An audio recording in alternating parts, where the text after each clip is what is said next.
Hola, hola, hola, hola, hola. ¿Cómo andan todos ustedes? ¿Cómo están? Bienvenidos sean todos una vez más a Pretextos, el sitio donde la literatura y la historia tienen cabida. ¿Cómo andan? ¿Cómo va todo? Bueno, espero y deseo que muy bien. Aquí estoy yo para grabar para ustedes el- la segunda entrega, digamos, de estos comentarios que voy a ir haciendo de los capítulos de la segunda parte del Quijote, nada menos, fíjense, una tontería. Bien, bueno, aquí estamos, ¿no? En el capítulo anterior, en el video anterior, perdón, creo que les había comentado acerca del prólogo y los primeros tres episodios, ¿sí?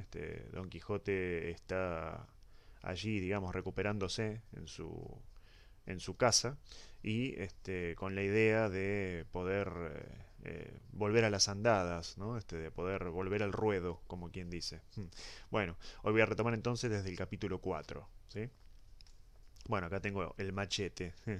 Bueno, en el capítulo 4, eh, Cervantes aprovecha y se hace eco, digamos, de las críticas, de algunas críticas de que tuvo, digamos, la primera parte, ¿sí? Y entonces Sancho aprovecha para comentarle a Carrasco, a Sansón Carrasco, al bachiller, cómo fue, digamos, el episodio del Rucio, ¿sí? De que en algún momento parece que lo tenía, después no lo tenía. Bueno, entonces, de alguna manera, aprovecha Cervantes como para enmendar un poco, pone un parche ahí, ¿no? De alguna cuestión que se le escapó en la primera parte, ¿sí? Luego aparece la frase, y me parece interesante porque yo la pensaba decir, eh, segundas partes nunca fueron buenas, ¿no? Bueno, no puedo hablar demasiado con respecto a la segunda parte del Quijote porque recién lo estoy empezando, pero me parece recordar que en el video anterior les había nombrado algunas diferencias que me parecen interesantes. Por ejemplo, la longitud de los capítulos.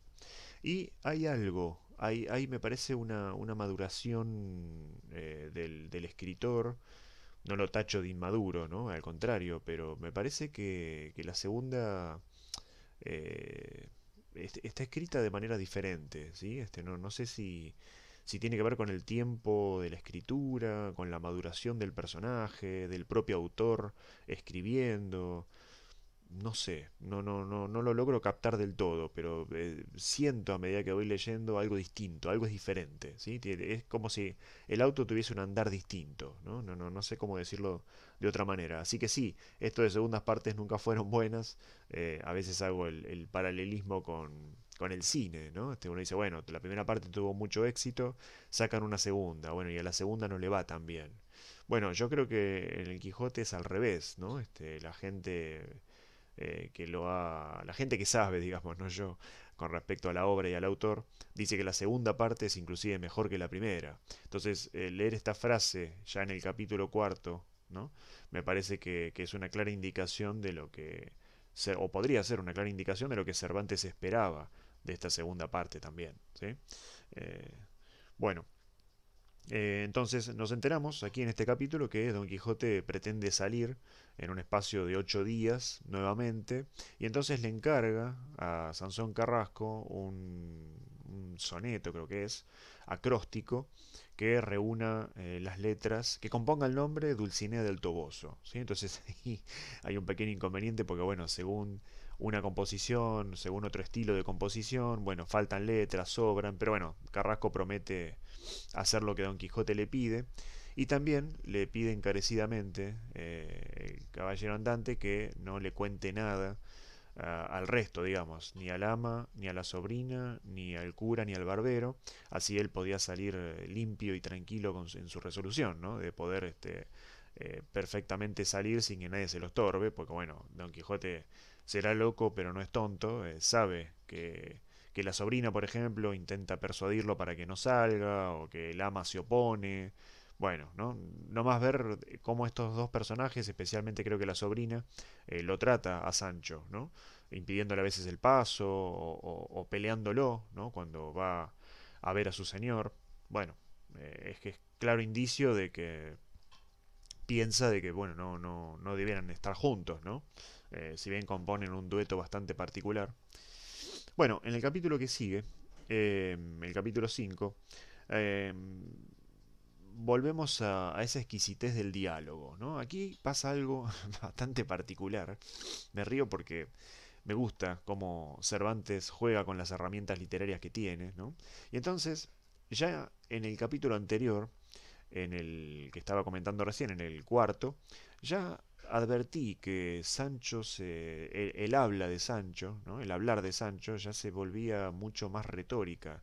Bueno, justamente hay una explosión de retórica porque Sancho habla como Don Quijote en el capítulo que sigue, en el capítulo 5, y constituye todo el capítulo un diálogo entre Teresa Panza, que es la mujer, y Sancho, ¿no? Entonces, eh, Sancho, bueno, hace todo un despliegue retórico, toda una parafernalia, un fuego de artificio oratorio que resulta de nuevo más propio de Don Quijote que de Sancho.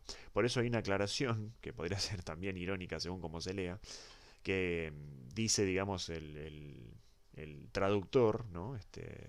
Cide Hamete Benengeli, sospecho, que este es un capítulo apócrifo, ¿no? Es decir, falso, porque habitualmente Sancho no habla de esa manera. El que habla así es Don Quijote, ¿no? Bueno, el diálogo versa sobre lo que Teresa Panza pretende hacer con sus hijos, digamos, con respecto a futuras nupcias, y aparece también la pretensión de Sancho, que ya se ve él.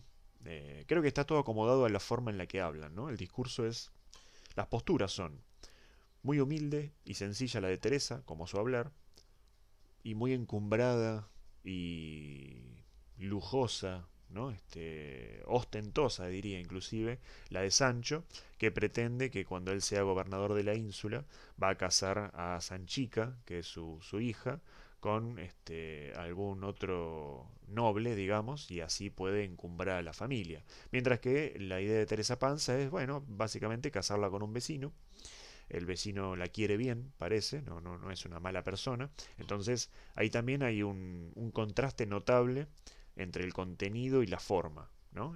Ambas formas son disímiles de hablar, son distintas.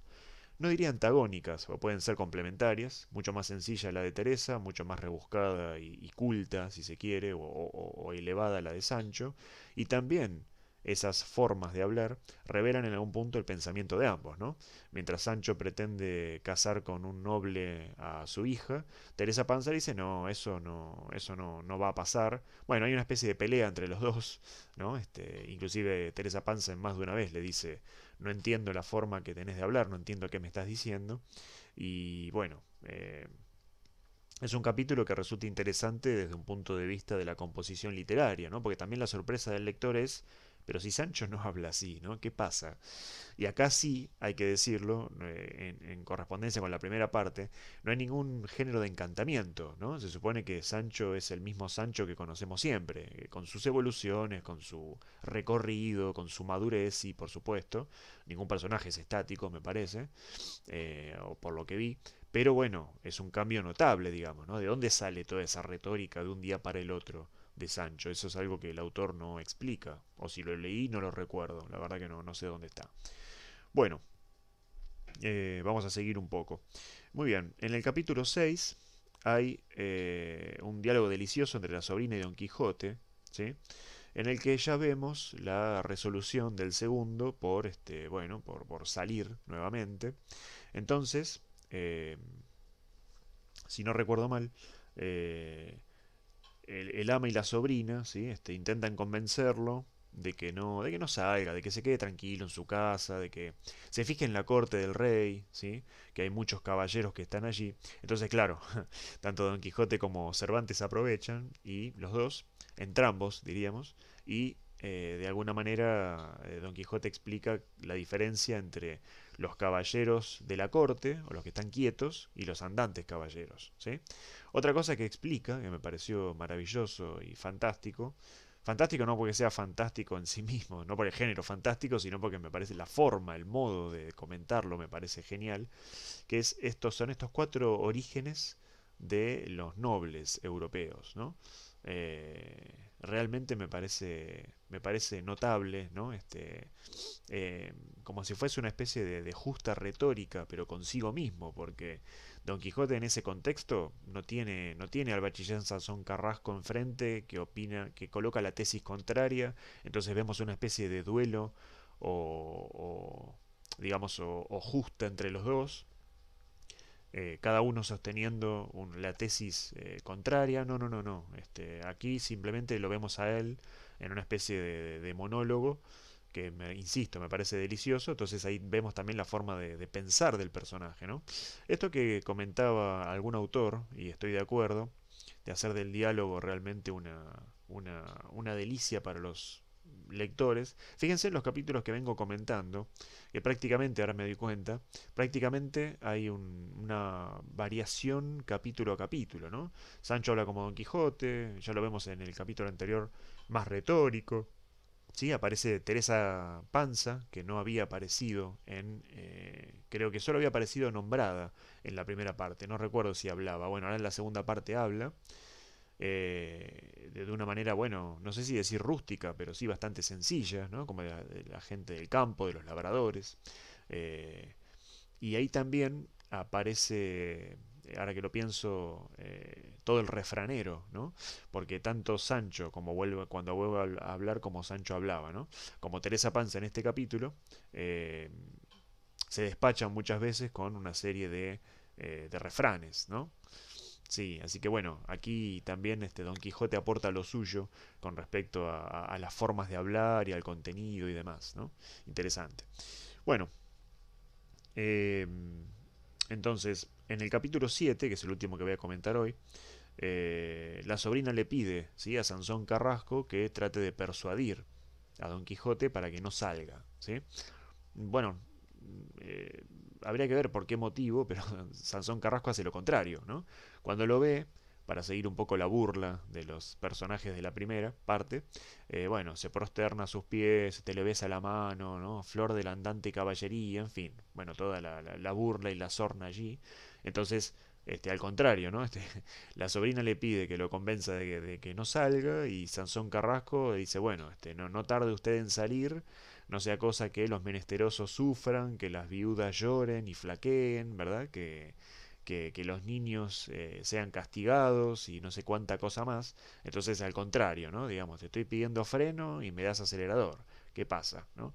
Bueno, entonces Don Quijote de alguna manera se ve animado por Sansón Carrasco, al punto, ahora que lo pienso, porque acá pasa algo curioso también con Sancho, eh, Teresa Panza le dice, bueno, está muy bien lo de la ínsula, de lo de ser gobernador, pero eso no llega más, o sea, se dilata en el tiempo y está bueno como promesa, pero...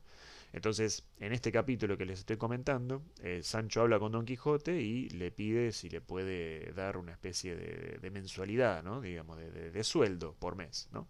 De salario.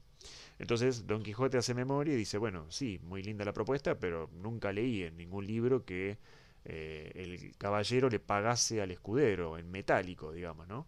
Sí que pudiese hacerlo gobernador de una ínsula, que pudiese dejarlo a cargo de algún rey famoso, o que pudiese ganar también, además de dineros, fama, ¿no? Entonces, digamos que a veces era una recompensa más bien simbólica.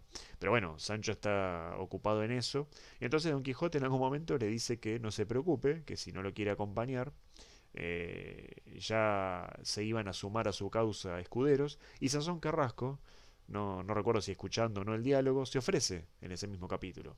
Entonces, bueno, Sancho al escuchar estas palabras se pone mal, no recuerdo si se pone a llorar o se emociona, y le dice que no, que efectivamente lo quiere acompañar, que más allá de que le pague o no le pague, bueno, es su señor y él es su escudero, ¿no? Así que bueno, así queda todo de alguna manera arreglado como para ya poner al caballero y a su escudero en movimiento, ¿no? De nuevo las aventuras andantes. Bueno, esto ha sido todo por hoy, espero que les haya gustado. Muchísimas gracias por verme como siempre y nos vemos en el próximo video. Que estén todos muy bien.